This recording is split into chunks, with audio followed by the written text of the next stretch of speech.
Welcome to the History of the Netherlands, where we explore the events and characters that, over time, have transformed a swamp into an amazing modern marvel.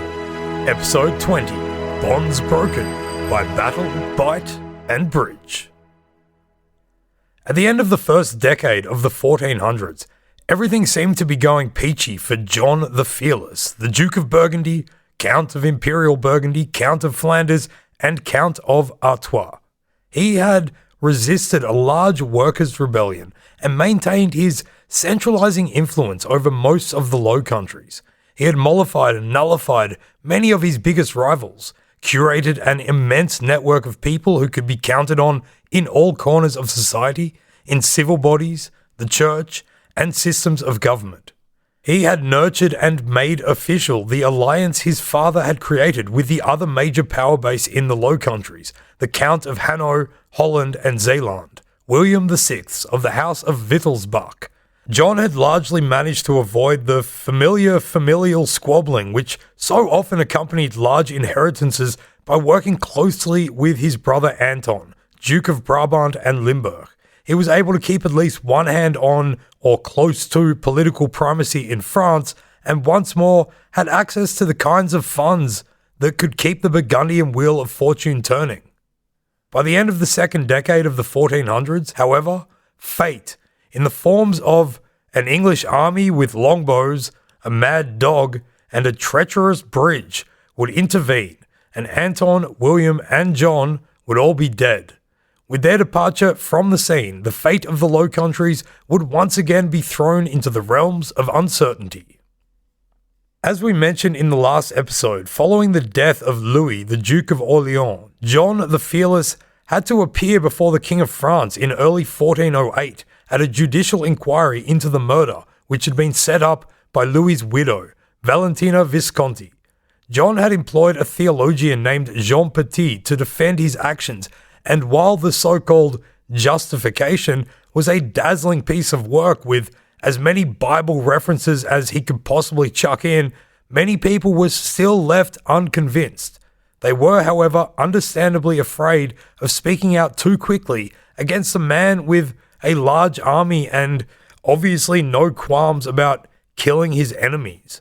Although King Charles VI had absolved John of his crime, he had done so during one of his brief moments of sanity, and when he once again succumbed to a bout of madness, John's opponents were ready. With the Duke of Burgundy out of Paris dealing with Liège in September 1408, an abbot delivered a speech on the 11th of that month to the royal court in Paris, in which he rebuked Petit's justification and called for extreme punishments for John, including being forced to give up all his lands, to publicly confess and beg Visconti and her children for forgiveness. He was also to pay a fine of 1,000,000 francs.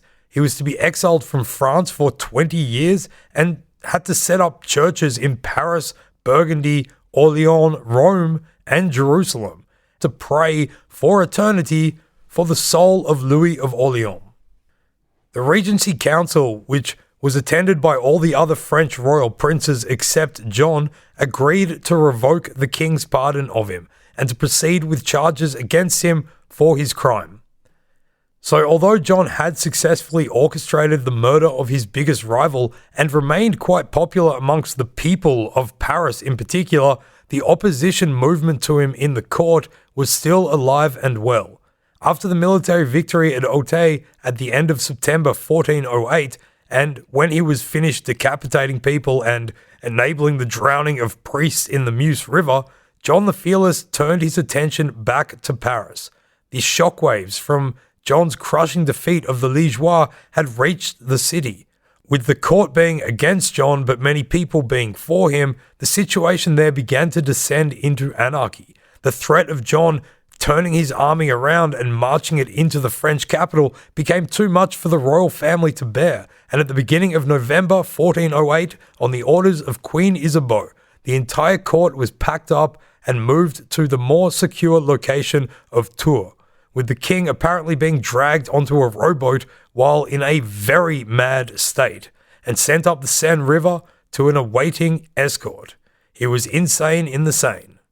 By the by, Mad River King would be a great name for a bluegrass album. So things were tense when John made yet another triumphant entrance into Paris at the end of November. He had not brought his whole army with him, but did bring a force of about 2,000 men to act as a personal protection squad. They were led by his brother-in-law, Count William VI, the Count of Holland and Zeeland. John knew that the key to having power in France was to be an actual physical control of the king and the Dauphin, and so it was imperative for him to get them to return to the capital. But it was equally important for his personal prestige and honor not to succumb to the demands being made of him by the royal court at the behest of those who had now rallied against him, namely the murdered Louis's widow, Valentina Visconti, and one of the other royal princes, the Duke of Bourbon. John used his ally William, who was related to Queen Isabeau, being also a member of the House of Wittelsbach, as a mediator with the court. These were hate-filled negotiations, but the tense difficulties of them eased considerably when Valentina Visconti died in December, extremely conveniently for John. In March 1409, a settlement was reached between the two sides, known as the Peace of Chartres, in which John agreed to essentially none of the long list of demands which had been made of him. At a highly choreographed ceremony in the Cathedral of Chartres, at which William played the role of head of security, with his very visibly armed Low Country troops watching over the whole affair, John and the relatives of Louis of Orleans agreed to symbolically kiss and make up. They entered a room from opposite sides and stood in front of the king and queen, sat on raised thrones before them. John did not apologize for the murder, nor did he express any regrets other than for the hurt it had caused to the king. The sons of the dead Louis agreed to pardon John for their father's murder, but only because the king wished them to do so. Oh, and John also agreed to marry one of his daughters off to one of those sons because, it's the 1400s. And so, after conceding precisely nothing, John once again got away with the murder of Louis of Orleans. As you may well imagine, however, the Peace of Chartres did little to bridge the massive gulf which had developed between John and his opponents. Monstrelet mentions in his chronicles that people in the cathedral were now heard to say that it would be no big deal to kill any prince of the blood, since apparently you could do so without even having to apologize, let alone be punished for it. Monstrelet also mentions that the sons of Louis of Orleans left the ceremony, quote, not well satisfied with the peace that had been made, end quote. Quite an understatement. In the coming years, the opponents of John the Fearless would coalesce into a faction known as the Armagnacs, and the resulting civil war between the Armagnacs and the Burgundians would rage for more than 20 years. But as fun as this diversion or derivation into French politics has been, we were mostly interested in it due to the mediating role played by William, Count of Holland and Zeeland, and we are now going to put it to the side and return back to our beloved little swamp. In the last episode, we spoke a little bit about how upon his elevation to the title Count of Flanders in 1405, John the Fearless had acquiesced to the demands made to him by the four members of Flanders, the big cities of Ghent, Bruges and Ypres, as well as the rural area outside Bruges known as the Frank of Bruges. John, having learned the lessons given him by his parents, was well aware of just how important Flanders was, of how annoyed the Flemish were that, despite maintaining their independence from France so fiercely, his grandfather, his father, and now himself had still all tended to be more preoccupied with France. He knew also how prone all the various and fractious factions in Flanders were to rebellion. So, to stymie this, in 1405, the same year that he had made the triple alliance with Anton and William, John the Fearless made sure that from then on, he and or his wife would be present in Flanders for significant and long periods. John's approach to Flanders was twofold. Firstly, he cultivated a system of beneficiaries to his rule, clients amongst the Flemish nobility and urban patriciate, to whom he gave gifts and favours and who remained happy with him being in rule. Secondly, John would give with one hand and then take with the other. In practice, he left the mercantile and commercial systems that the cities of Flanders had developed alone, enabling greater freedoms of trade to keep the towns happy. But at the same time, he passed legislation that actually strengthened his ability to control aspects of international trade, should he wish to. No matter how benevolent John's approach may have seemed in Flanders, ultimately he, and then eventually his son Philip, would work to chip away at the autonomy and power of the four members. For example, when he had made his joyous entry as the prince in 1405, the demands foisted upon him by the four members had as a priority the conclusion of a trade agreement with England. Although this was completed by the end of 1407 and included a stipulation that it would be maintained even in the event that war erupted between France and England, around the same time, John brought harsh limitations down on Bruges, which included an indirect tax of 1/7 the cost of sales of certain goods, as well as a prohibition for craft guilds to assemble their militia in Bruges, unless expressly permitted by him. In doing this, John had given all four members something that they had long desired, but he had taken something away from only one of the members, being Bruges. There was little the bourgeois could do about it except grumble, which they certainly did. The four members, though, were not entirely fond of each other. Three of them would not risk the benefits of John's liberal approach to England for the benefit of Bruges only. Just as he did in Paris in his propaganda war with Louis of Orleans, in Flanders, John was able to manufacture an image and reputation of himself as a strong but benevolent local prince, a ruler with a suitable air of mystique and power which he wielded to the benefit of the general populace, the bien commun.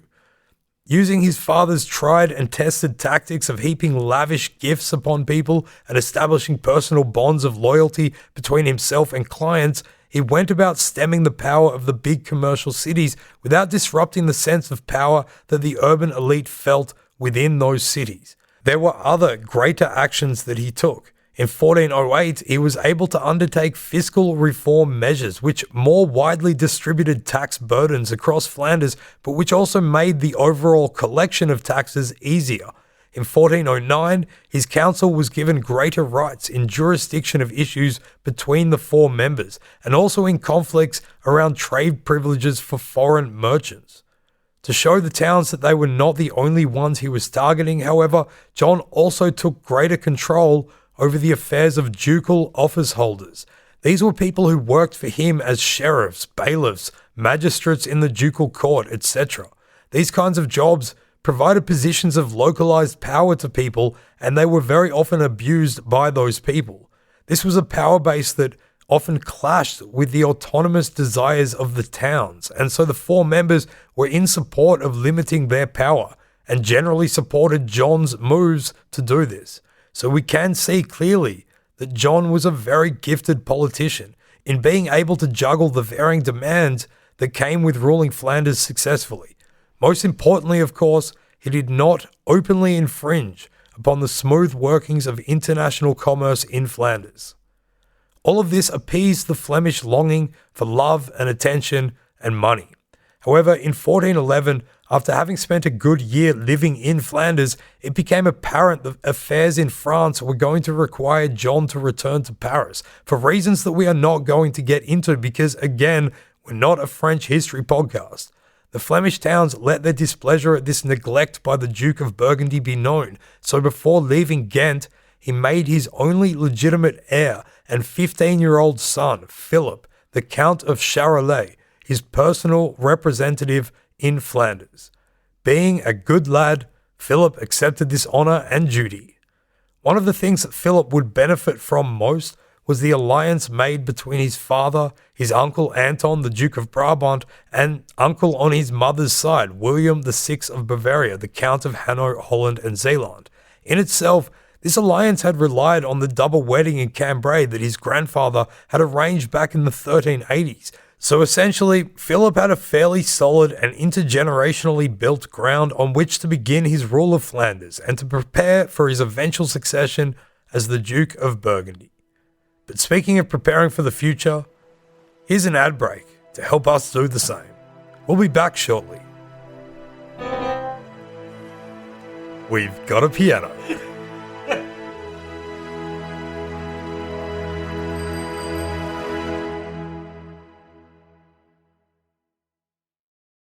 Welcome back. So, although the alliance between John, Anton, and William that had held together the major power bases in the Low Countries was rather solid, it wasn't completely immune to conflict within. Even though they were brothers and showed overall united commitment to Team Burgundy, in early 1411, John and Anton became embroiled in a trade and territory conflict that had emerged between the Flemish town of Mechelen and the Brabantine town of Antwerp.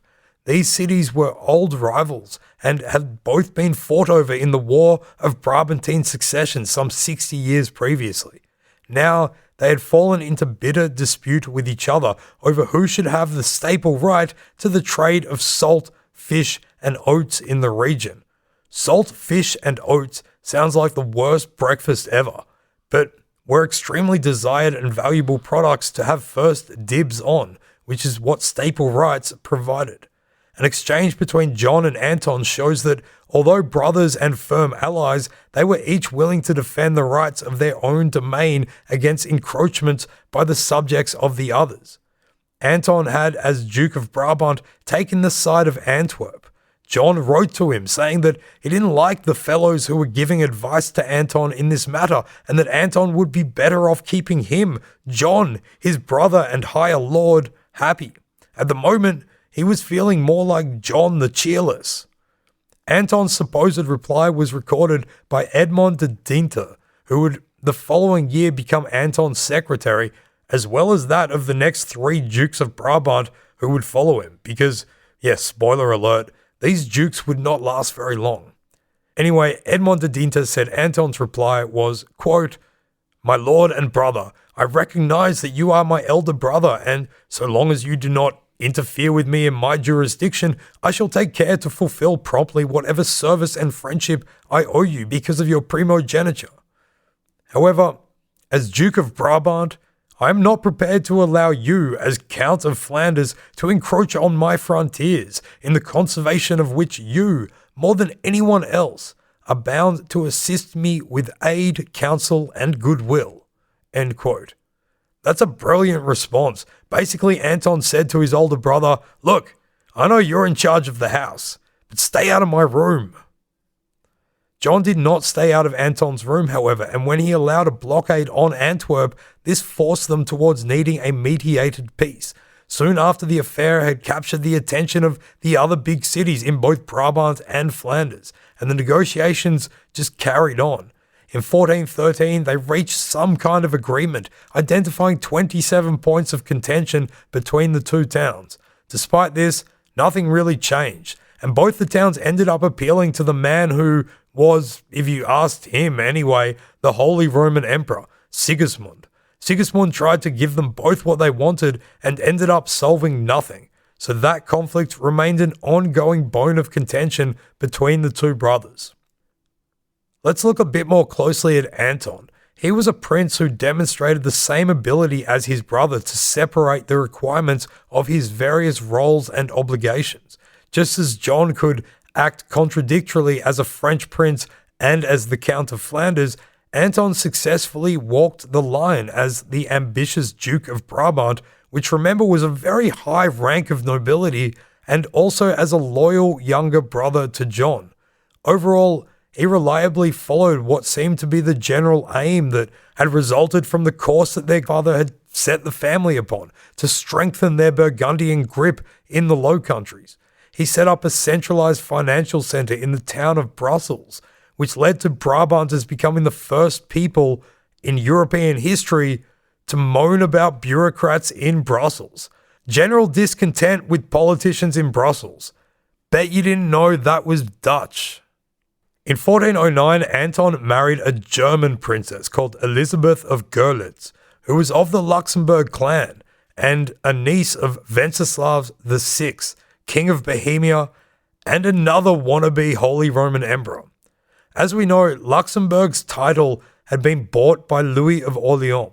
With his murder, it had reverted back to Jossa of Moravia, who, with this marriage, agreed to let Anton pay for it. Although Jossa died before it could be done, this transaction was still allowed to happen, and for a brief moment Anton and Elizabeth were also the rulers of Luxembourg. However, what they faced was continual resistance, rebellion, and it has been described guerrilla warfare against their tenure. Elizabeth would end up being left to deal with this as well as a mounting debt for her entire rule of Luxembourg. Despite his conflict with his brother over the Mekela and the Antwerp issue and his own ambitions as a territorial prince, Anton remained a staunch supporter and ally of John in the ever more consuming French political issues. Considering how complex John's position was at the French court, and with the unpredictability of the mad French king, there were times when Anton was more popular and had to defend his brother against the vagaries of the king's moods and thoughts. He did this consistently and loyally, especially after 1413 when John again fell out of favour with King Charles. It has been argued that if Anton's life was to have lasted long enough for his marriage with Elizabeth to produce children, that they had the potential to become the dominant branch of Burgundians in the Low Countries, instead of what eventually happened, which is that they were just consumed by John's son Philip.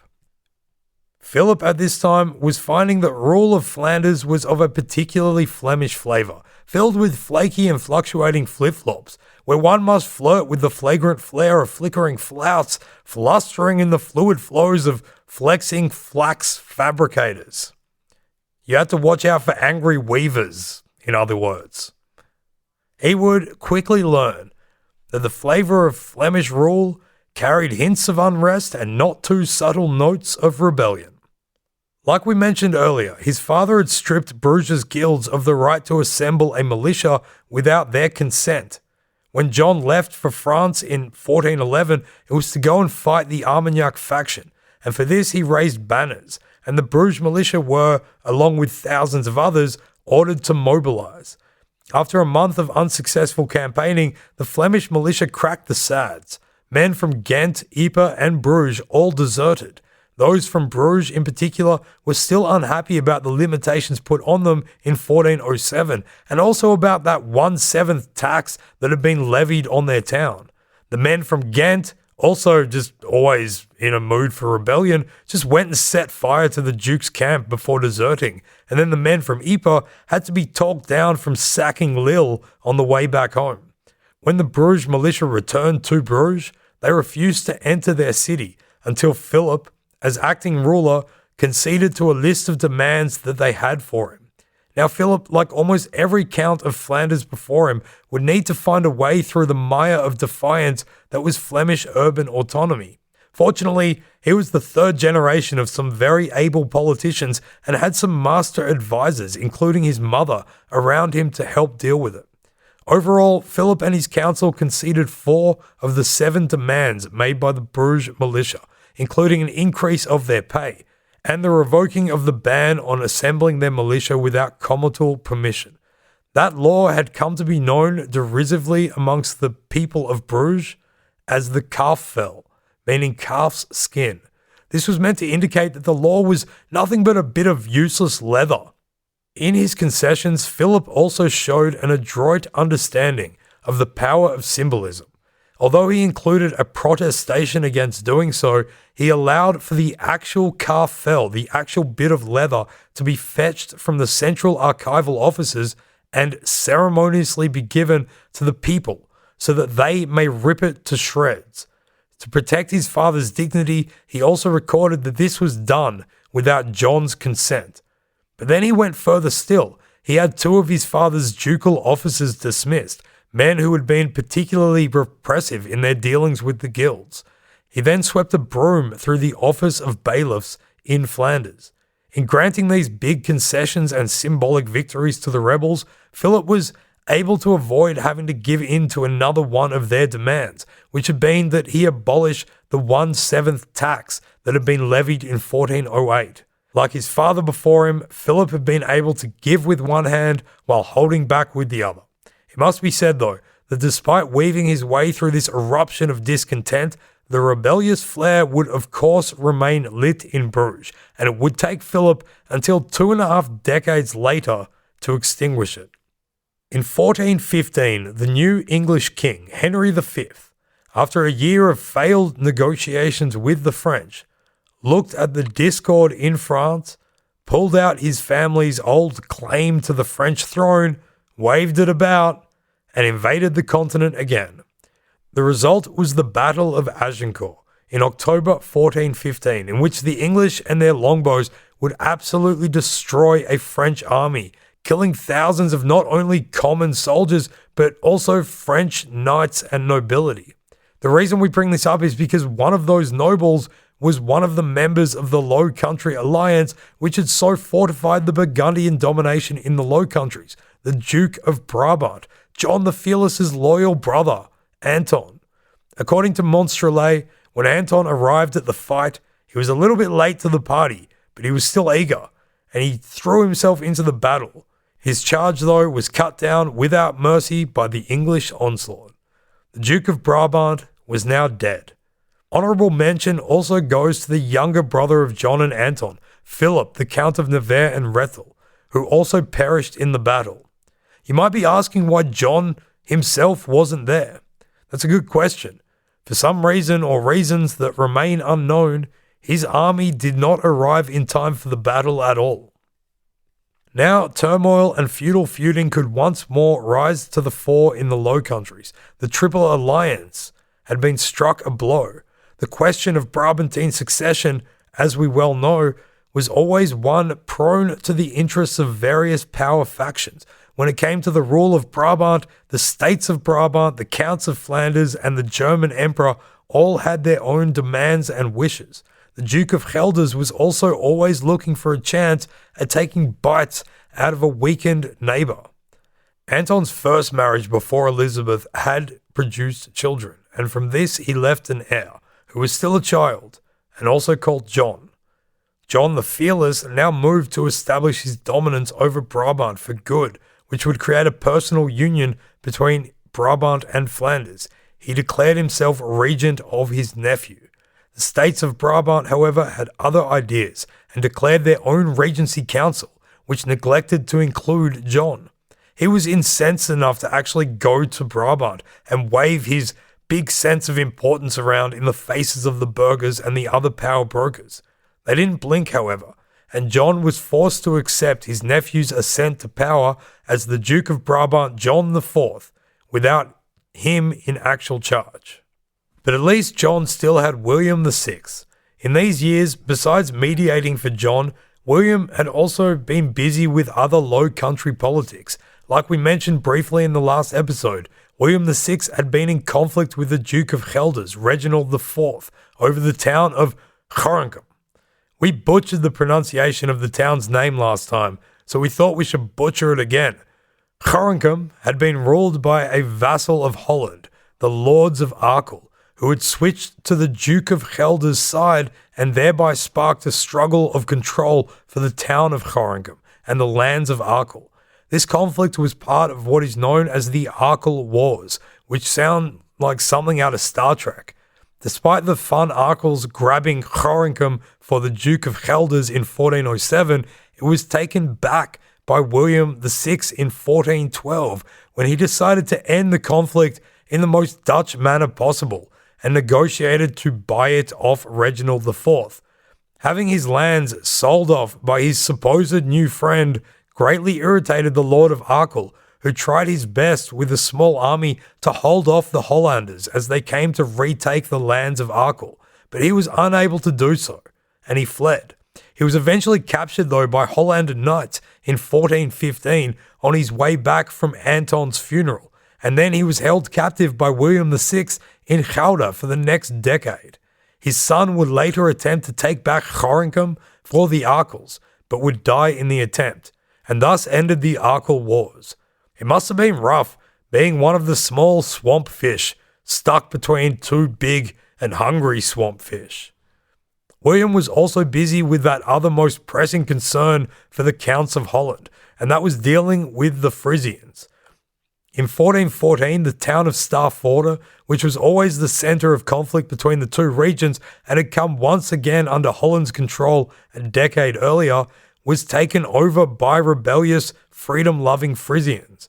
According to Grimestone, William decided he would go and deal with the Frisians again, but then he got preoccupied with more pressing events elsewhere and never got around to it, because in May 1417, he was bitten by a dog.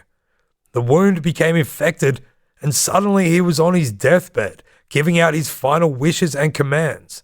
In Holland, William let it be known that his daughter, Jacqueline, would inherit his lands and titles.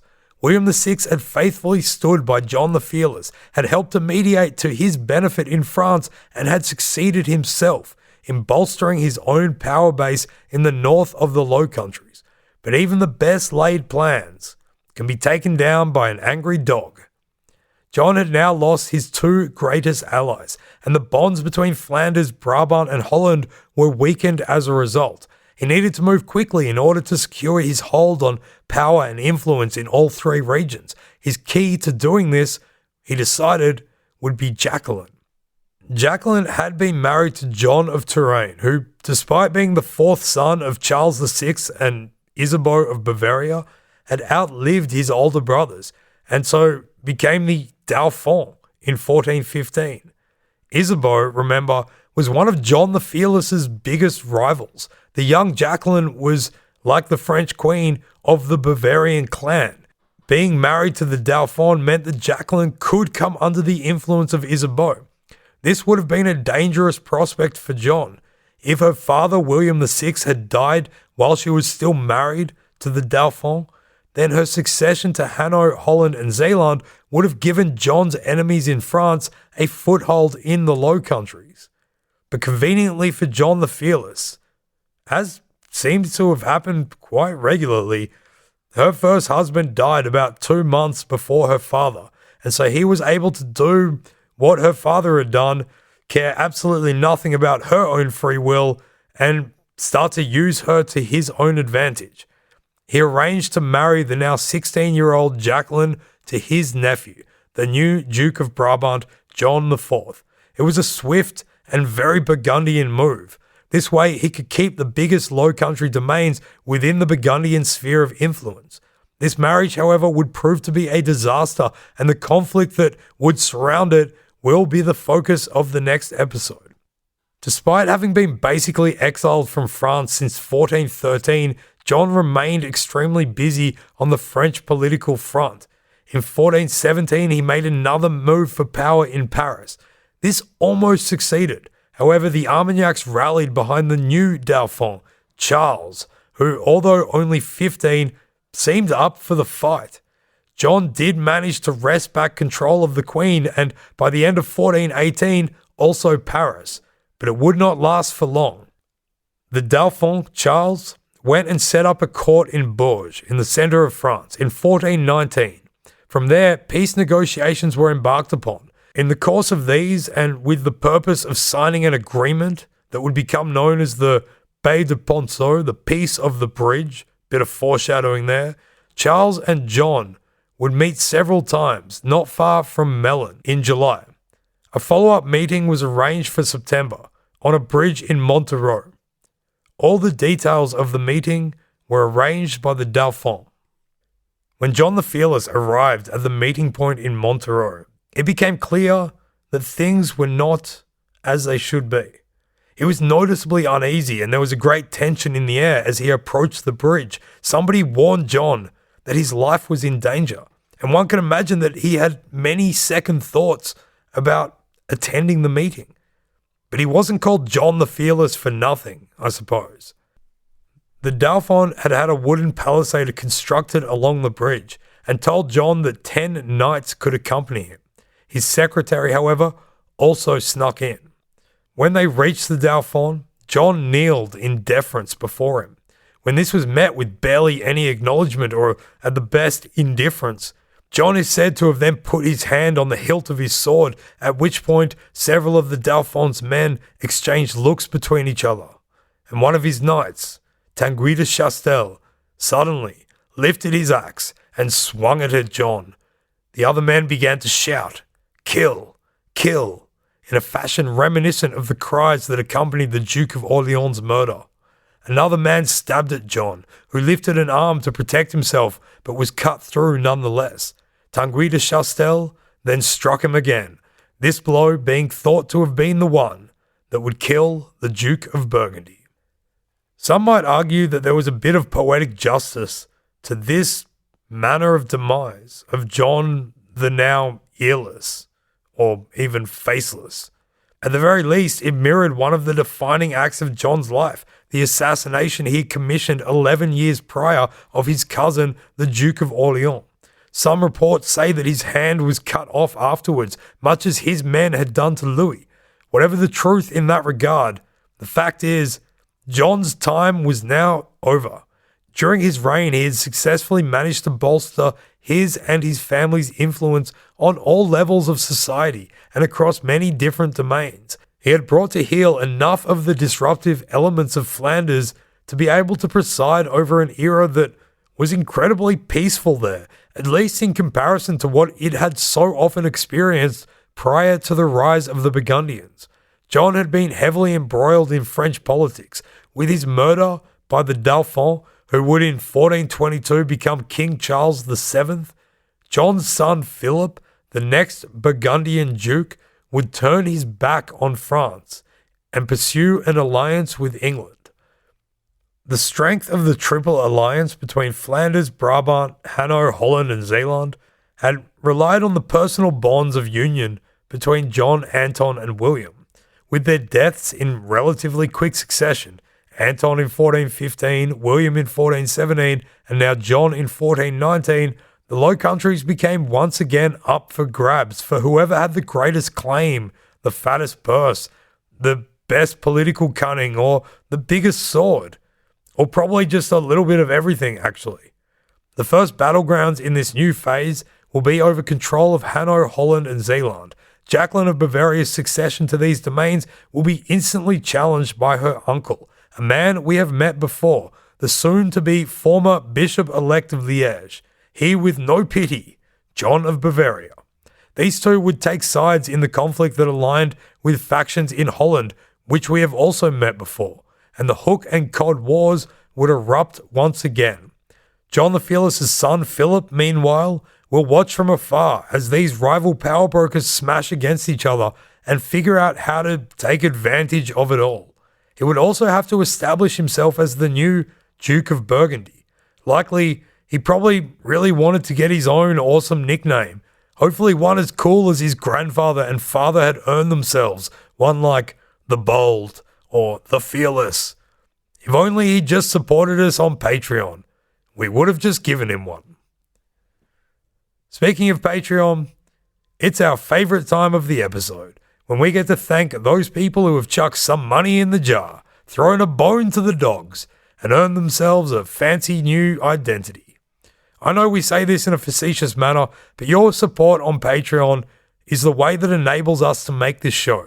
Seriously, without it, we simply wouldn't have the time to read all the necessary materials, pay for the website, come up with 21st century pop culture references to 15th century medieval conflicts, or spend time writing and editing and recording. Also, Patreon is a great way to get in touch with us. If you have any questions about any of the episodes, asking on Patreon is the best way to bring it to our attention.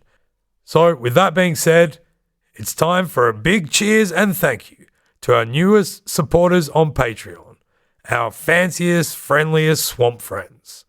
Peter Wimmo Wimkin, Wimmo, Mark Lemo Lemka, Lemo, Thomas Davo Davin, Davo, and Kiri, Kiro. Hey, Wimmo, Lemo, Davo, and Kiro. Cheers. Really appreciate it, folks. And finally, old mate, James, gotta love it, found that he loved my butchering of the town name Gorinchem so much that he upped his pledge of support. Gotta love it. In honor of the $3 that he now contributes per episode, we're going to say his name 3 times. James. Gotta. Love it. If butchering Dutch place names is your thing, then stay tuned. There's plenty more where that came from. In fact, why wait? Let's go to the credits with a taste of me butchering Dutch place names. This is for everyone, but mainly you, Jimmy Gotter. Scheveningen, Utrecht, Biesbos, Schiphol, Leeuwarden, Schiermonnikoog, 's-Hertogenbosch, Schravenhagen, Schagen, Zummerum, Doetinchem, and finally, thanks to Friesland, a town that promises far more than it can probably deliver, Sekspirum. Okay, that's enough for now. Doei!